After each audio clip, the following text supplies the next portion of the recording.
মারকুটে football, লাল কার্ডের drama আর অতিরিক্ত সময়ের রোমাঞ্চ। সুইজারল্যান্ডকে 3-1 গোলে হারিয়ে টানা দ্বিতীয়বারের মতো বিশ্বকাপের সেমিফাইনালে চলে গেলেও লিওনেল মেসির আর্জেন্টিনা। ম্যাচের নির্ধারিত সময় 1-1 গোলে ড্র থাকার পর অতিরিক্ত সময়ে আর্জেন্টিনার আসল ম্যাজিক দেখল বিশ্ব। ম্যাচের শুরুতেই কিন্তু লিড নিয়েছিল আলবিসেলেস্তারা। 11 মিনিটে মেসির দুর্দান্ত কর্নার থেকে বুলেট হেডারে গোল করেন ম্যাকঅ্যালিস্টার।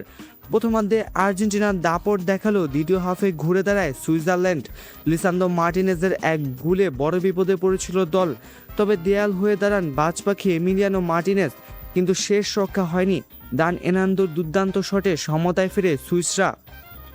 ম্যাচের মোড় ঘরে যখন সুইজারল্যান্ডের প্রধান তারকা ব্রেল এমবোলা রেফারির সাথে প্রতারণার আশ্রয় নিয়ে বিয়ারের মাধ্যমে দ্বিতীয় হলুদ কার্ড অর্থাৎ লাল কার্ড দেখে মাঠ ছাড়েন।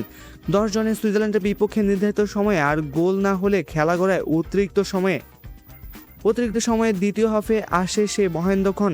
112 মিনিটে বক্সের বাইরে থেকে চোখ ধাঁধানো এক বাঁকানো শটে গোল করে আর্জেন্টিনাকে উল্লাসে ভাসান জুলিয়ান আলভারেজ। আর একদম শেষ মুহূর্তে প্রতি আক্রমণ থেকে থিয়াগো আলমাদার শট সুইস কিপার ঠেকিয়ে দিল। ফিরতি বলে গোল করে 3-1 গোলের ব্যবধানে জয় নিশ্চিত করেন লাউতারো মার্টিনেজ। এই জয়ের সাথে সাথে সেমিফাইনালে ইংল্যান্ডের মুখোমুখি হতে যাচ্ছে বর্তমান বিশ্ব চ্যাম্পিয়নরা। আলভারেজের এই দুর্দান্ত গোল আর আর্জেন্টিনার এই কামব্যাক আপনাদের কেমন লেগেছে কমেন্ট করে জানান।